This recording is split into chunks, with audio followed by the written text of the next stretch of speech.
starts diminishing. Right? So they used to always have goddesses who would help in these three phases. Okay, now what is the significance of these three phases? Are we aware of it? These three cycles of moon?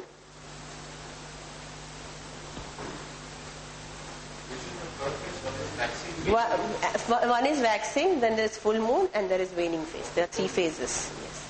Because there's a time when moon starts off, becomes a full moon, and it starts declining. So there are three phases. Okay. So what would you do typically in a waxing moon? What would you do on a full moon, and what would you do on a waning moon?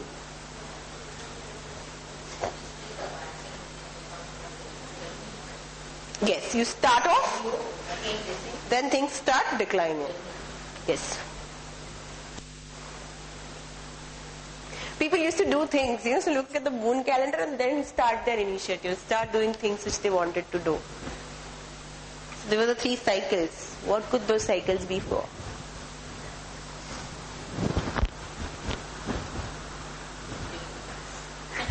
Any guess? If there is a waxing moon, a period of growth, then I will do any new initiative, right? If I want to start a new business, if I want to have a workshop, I want to initiate a contact, do networking, whatever I want to do, any new initiative, I will always start in a waxing moon period. Why? Because the energies of the earth and the moon are such. Whatever initiative that you do in this period will magnetically attract success. It will attract people towards you. Right? So that is the waxing moon. Full moon is the period for manifestation. Why? Because it's already in full in its powers. So people usually for full moon, I do teach in my workshop the manifestation rituals, which we do only on full moon. If you want certain things, you want certain things to manifest, you do it on a full moon. And you treat it, it's already done. How the moon is blown, it is typically a full moon, and you write your manifestations and you release it to the universe. That is the full moon. And the waning period is to remove the clutter from your life. That is the releasing period. Any negative energy, any old pattern, any addiction, or anything which is not serving you in this life, you will just let it go. You will let it go and you will remove it. That is the waning period. Right? So this was the concept of triple goddess which was followed in West. Similarly, in India also we have triple goddesses. How many of you have been to Vaishno Devi? Okay, there are three pindis. What are those goddesses? Three pindis? You never asked? Yes? Yes? Yeah, Durga and Kali. That is the three pindis are there. So again, these are our triple goddesses. Personally, I associate these three goddesses with these three moon cycles. For me, the waxing period is the goddess Saraswati. Okay, that is what I believe.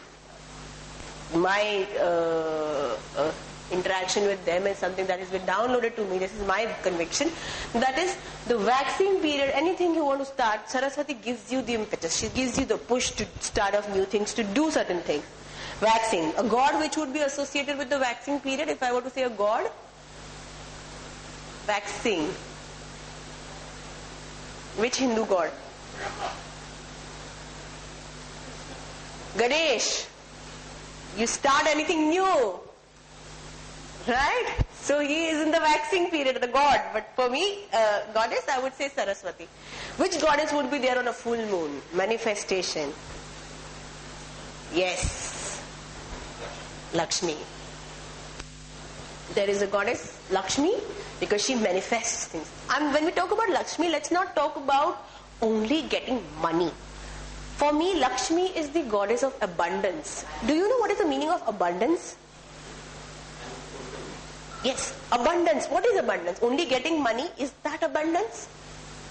If I have a lot of money, but I'm not well, I don't have good family relations, am I abundant? I'm not abundant. So Lakshmi is the goddess of abundance. She gives you, sorry about that. She will help you manifest your life purpose, and she will help you manifest abundance in your life.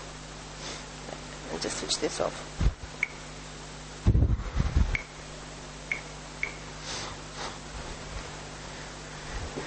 Okay, and what about the waning phase? Which goddess would be there in the waning phase? Kali, yes. Why? Why Kali? Attachment, yes. Releasing? I do. Negative energy, not positive energy. Kali will never remove the negative, never remove the positive energy. She will always remove the negative energy.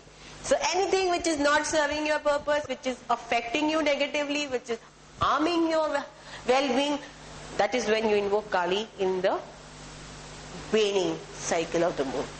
Right? So how similar things are in Western India, we also have a counterpart. So that gives us the idea that everything started as a common religion. As people traveled across the globe, structured religions came up and they had their own rituals, they had their own beliefs, but the basic belief remains the same. Right? Would you like to know a manifestation ritual with Lakshmi? Everybody is so smiling when you talk about Lakshmi. I tell you, she's the favorite. Everybody wants to know that. Why? It's a very interesting goddess. Interesting because she is interesting. Interesting, exciting because she gives you. The forefront. Okay, what would the ritual be?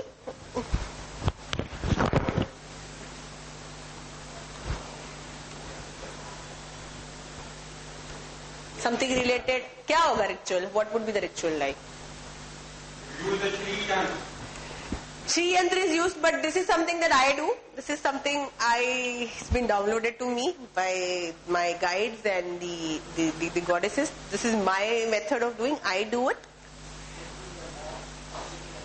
Yes, but what is the ritual? If I want to improve my abundance, okay, I want to do that. What is the ritual that I would do?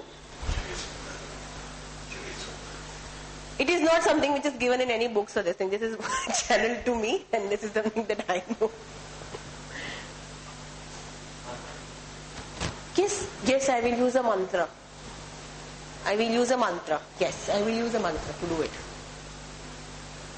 Which could be the mantra that I would use? Any mantra of Lakshmi, whatever resonates with you. Okay, no structured mantra is there that you need to do. Any mantra of Goddess Lakshmi that you are familiar with and which you are comfortable with, you will use that mantra. Right? What else?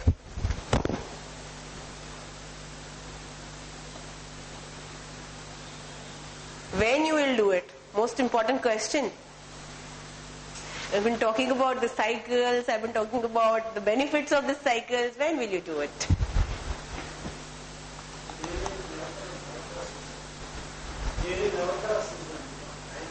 So I will have to wait for the entire year for it to come? Yes, full moon is there, but it starts from full moon. I would say it starts from the new moon to the full moon. Okay, because the ritual that I'm about to tell you is something that I do from new moon to full moon. Okay, I want to tell you, when you do this ritual, okay, start on a full moon, start on a new moon. New moon this time was the 1st of July. Do you know what is a new moon? When the moon starts forming. That is the date. Okay, it was 1st July. So from 1st July to 15th of July, 15th of July is the full moon. Okay, so those 15 days, what I want you to do is, first of all, I want you to have a box. You have a piggy bank kind of a box at home? Get it. Or make a box, a cardboard box also will do. Right? Simple box I want you to get. Okay? And on a full moon, either 7 o'clock in the morning or 7 o'clock in the evening, okay, I want you to do this ritual. Okay? Starting from full moon to, starting from new moon to full moon. Right? I want you to, at that time, recite the Lakshmi mantra which you know Okay, 7 times. 7 times. Because 7, if you talk about whenever you have 7 days, we talk about sabbatical, a Sabbath, 7th day. In terms of divine power, 7 is a very powerful number for manifestation. Sir, it depends. It depends. But 7 is a number which technically for manifestations, it works very well. So, whichever Lakshmi mantra which you know, which resonates with you, recite that mantra 7 times. Light a candle or a diya in front of image of Goddess Lakshmi. Light a candle or a diya. Okay? And just recite that mantra for 7 times. And I want you to have any coin that you have. Recite that mantra and just put the coin in that box. Okay? And when after putting the coin in the box, you just say thanks to her. Thanks for making me totally abundant. You tell her thanks. Thanks for making me abundant. Thanks for the abundance that you have bestowed upon me. Thanks for the abundance that you have given me. Okay? The coin that I use Regular coin. Silver coin. Regular coin. Whatever coins you have, start putting that. And from new moon to full moon, every day, either 7 o'clock in the morning or 7 o'clock in the evening, I want you to do this. This is for 15 days, till full moon. The last day would be the full moon when you will drop the last coin. Yes. And every day don't forget to thank her for the abundance. Okay? And after you have done it on the full moon, next day, I want you to donate this money to charity. Donate. Donate it. Okay? Repeat this for 2 to 3 cycles, you will see the difference. And when you put the coin, always feel that, yes, here's the abundance coming to me. And always thank the gods and goddesses in the universe before they give you something, because if I were to tell you thank you so much for giving me the chair, you will have no option but to give me the chair. Right? So we always, before manifesting anything, we consider it as already manifested. Okay? And we already say thank you to them. Okay? This is my ritual. I felt guided to share this with you in this talk, so I have shared it with you. Okay? So try it out. Ask for proof. See it how it works. It will work wonderfully. Okay. But you also have to do karma. You can't just say, now that I'm dropping coins, money is just going to start pouring in. Money will pour in. Believe me, money will pour in. But you have to do some work also for that. So if you want, say, a car, a BMW or a Mercedes, you want money, right? So the divine force will take you to certain places where you will meet certain people who will in turn help you get money for that. But you can't just sit at home and think that, now that I've done everything, karma has to be done. It's your karma, you have to follow. The guidance will come up, the doors will open up for you, and abundance will start pouring in. Tell me one thing, as a child, did your parents tell you that, don't spend so much, money doesn't grow on trees? Yeah? Right? So you agree with that? Not at all. Now, Does money, in logic,